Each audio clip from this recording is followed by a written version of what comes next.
Middle east అంటే ఇప్పుడు చమురు సంపదకు మారుపేరు. ప్రపంచంలోని అతిపెద్ద చమురు నిల్వలు ఇక్కడే ఉన్నాయి.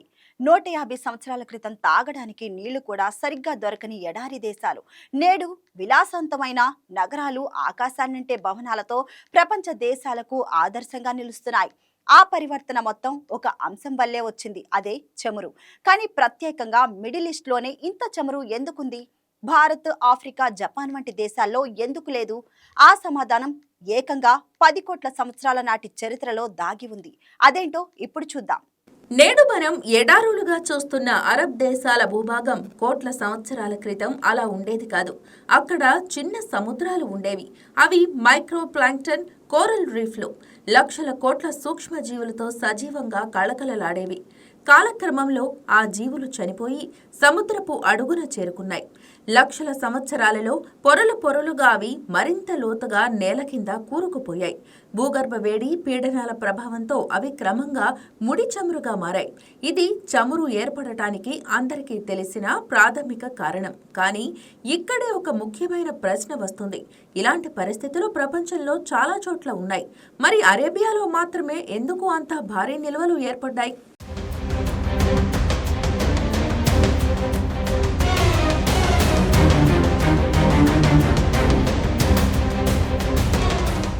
చమురు ఏర్పడాలంటే, నిల్వ ఉండాలంటే 3 రకాల రాళ్లు అవసరం. మొదటిది సోర్స్ రాక్. ఇందులో చనిపోయిన జీవుల శిలాజాలు 70% కంటే ఎక్కువగా నిండి ఉండాలి. రెండవది రిజర్వాయర్ రాక్.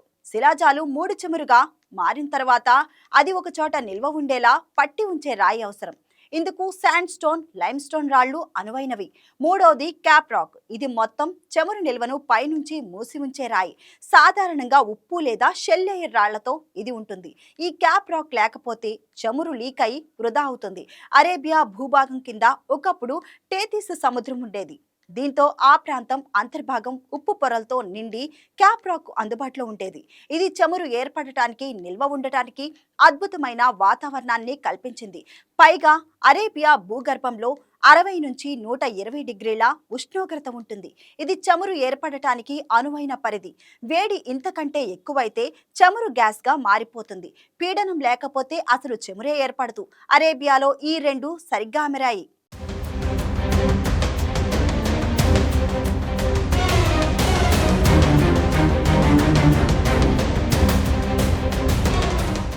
భారత్, జపాన్, దక్షిణ అమెరికాలో ఆయిల్ ఏర్పడే పరిస్థితులు మొదట్లో ఉన్నా అవి కాలక్రమంలో వృధా అయిపోయాయి. దీనికి ప్రధాన కారణం ప్లేట్ టెక్టానిక్స్. భూమి బాహ్య పొరలు పలు భాగాలుగా విభజించబడి ఉంటుంది. వాటినే ప్లేట్ టెక్టానిక్స్ అంటారు. ఇవి ప్రతి సంవత్సరం 1 నుంచి 12 సెంటీమీటర్ల వేగంతో నెమ్మదిగా కదులుతూ ఉంటాయి. 2 ప్లేట్లు ఢీకొన్నప్పుడు భూకంపాలు వస్తాయి. అలా చమురు నిల్వలున్న చోట భూకంపాలు సంభవిస్తే చమురు లీక్ అయి వృధా అవుతుంది. అగ్నిపర్వత విస్ఫోటనాలు జరిగితే చమురు పూర్తిగా మండిపోతుంది. పైగా ఆక్సిజన్ అధికంగా తగిలినా చమురు నాశనమవుతుంది. కానీ అరేబియన్ ప్లేట్ మాత్రం ఇన్ని కోట్ల సంవత్సరాల పాటు అద్భుతంగా స్థిరంగా ఉంది. భారీ భూకంపాలు లేదా అగ్నిపర్వత విస్ఫోటనాలు అక్కడ జరగలేదు. ఇది చమురు నిల్వలు అలాగే నిలిచి ఉండటానికి కీలక కారణం. అంతేకాక కోట్ల సంవత్సరాల క్రితం అరేబియన్ ప్లేట్ ఆఫ్రికా నుంచి విడిపోయి ఆసియాలో చేరింది. అదే సమయంలో భారత ప్లేట్ కూడా ఆసియాలో విలీనమైంది. ఈ మార్పులతో అరేబియా భూమి కొద్దిగా పైకి లేచింది. దీంతో అక్కడ ఉన్న టేతిస్ సముద్రం తగ్గిపోయి మొత్తం ప్రాంతం ఎడారిగా మారింది. ఈ ఎడారి స్వభావం కూడా ఒక ప్రయోజనం కలిగించింది. వర్షాలు అధికంగా పడే అడవులు లేదా హిమపర్వత ప్రాంతాల్లో నీటి పీడనం భూగర్భ పొరలను దెబ్బతీస్తుంది. ఎడారిలో అలాంటి ప్రమాదం లేదు.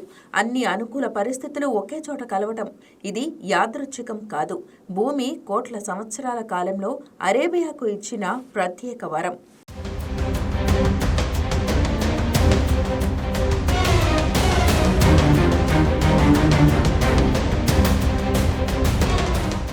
సౌదీ అరేబియాలో గవార్ ఆయిల్ ఫీల్డ్ ఉంది.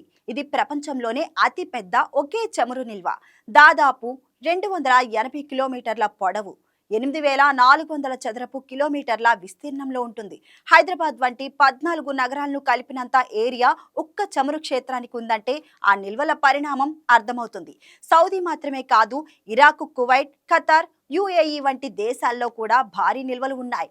మొత్తం ప్రపంచంలో 50% చమురు నిల్వలు కేవలం మిడిల్ ఈస్ట్లోనే ఉన్నాయని అంచనా. 1908లో బ్రిటిష్ భూగర్భ శాస్త్రవేత్త జార్జ్ బెర్నార్డ్ రెనాల్డ్స్ పర్షియా అంటే నేటి ఇరాన్లో తొలిసారిగా చమురును కనుగొన్నారు. అప్పటి నుంచి ప్రపంచ చమురు కంపెనీల దృష్టి మిడిల్ ఈస్ట్ పై పడింది. Standard oil of California, British petroleum వంటి విదేశీ కంపెనీలు ఆ నిల్వలపై పట్టు సాధించాయి. వాటిని తవ్వి తీసుకెళ్లి అరబ్ పాలకులకు చాలా స్వల్పమైన మొత్తం చెల్లించేవి. తమ భూమిలో ఉన్న సంపద ఎంత విలువైనదో అరబ్ దేశాలకు చాలా కాలం తెలియలేదు. ఫారెన్ ఆయిల్ కంపెనీలు, డ్రిల్లింగ్ కంపెనీలు, విదేశీ బ్యాంకులు లాభాలు దండుకుంటూ ఉండగా మిడిల్ ఈస్ట్ మాత్రం పేదరికంలో మగ్గింది.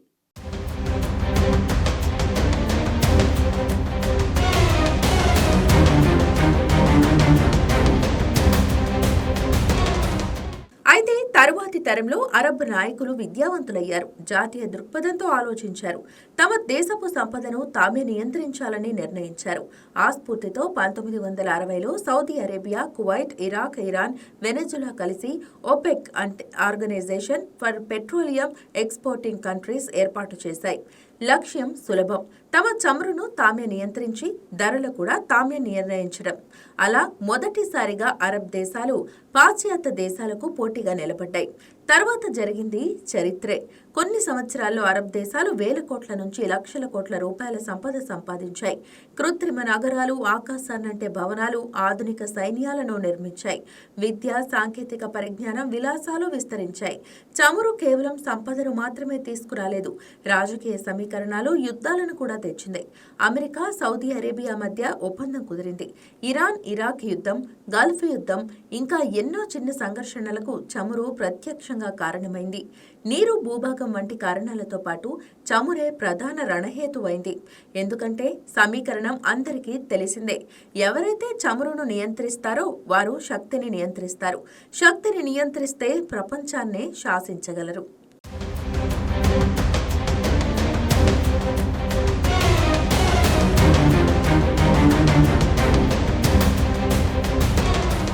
ప్రస్తుతం ప్రపంచమంతా రెన్యూవల్ ఎనర్జీ వైపు అడుగులు వేస్తుంది. విద్యుత్ వాహనాల వాడకం పెరుగుతుంది. పెట్రోల్, డీజిల్ వాహనాల స్థానంలో పూర్తిగా ఎలక్ట్రిక్ వాహనాలు వచ్చే రోజులు ఎంతో దూరంలో లేవు.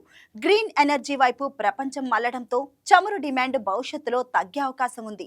ఇది చమురుపై ఆధారపడిన దేశాలకు గట్టి దెబ్బే. కానీ మిడిల్ ఈస్ట్ దేశాలు ఆ మార్పునకు ముందే సిద్ధపడుతున్నాయి. పర్యాటక రంగంపై భారీగా పెట్టుబడులు పెడుతున్నాయి. కృత్రిమ ద్వీపాలు, ఆధునిక నగరాలు, భవిష్యత్తు సాంకేతికత నిండిన నగరాలను నిర్మిస్తున్నాయి. పెట్టుబడిదారులను ఆకర్షించేందుకు అనుకూలమైన విధానాలు తీసుకొస్తున్నాయి. మరికొన్ని దేశాలు నాలెడ్జ్ బేస్డ్ ఆర్థిక వ్యవస్థలుగా మారుతున్నాయి. టెక్నాలజీ అభివృద్ధి, ఇతర దేశాలకు ఆర్థిక సహాయం, రెన్యూవల్ ఎనర్జీ ఉత్పత్తి ద్వారా చమురుపై ఆధారపడటాన్ని తగ్గించుకుంటున్నాయి. 10 కోట్ల సంవత్సరాల భూగర్భ పరిణామాల ఫలితం అనుకూలమైన రాళ్ల కలయిక, స్థిరమైన అరేబియన్ ప్లేట్, ఇవన్నీ కలిసి మిడిల్ ఈస్ట్ ను ప్రపంచ చమురు రాజధానిగా తయారు చేశాయి. ఒకప్పుడు నీళ్లు లేక ఇబ్బంది పడిన ఆ దేశాలు ఈ బ్లాక్ లిక్విడ్ తో ప్రపంచ పటాన్నే మార్చాయి. అయితే ఆ బంగారు యుగం చిరకాలం నిలవదని తెలిసి ఆ దేశాలు ఇప్పటి నుంచే వేరే దారులు వెతుకుతున్నాయి. ఇన్ని దశాబ్దాల పాటు ప్రపంచాన్ని శాసించిన ఈ నల్ల బంగారం భవిష్యత్తులో ఎలా మారుతుందో అది చరిత్ర నిర్ణయించాల్సిన విషయం. Please subscribe to YK TV Network. Please subscribe to YK TV. Please watch YK News.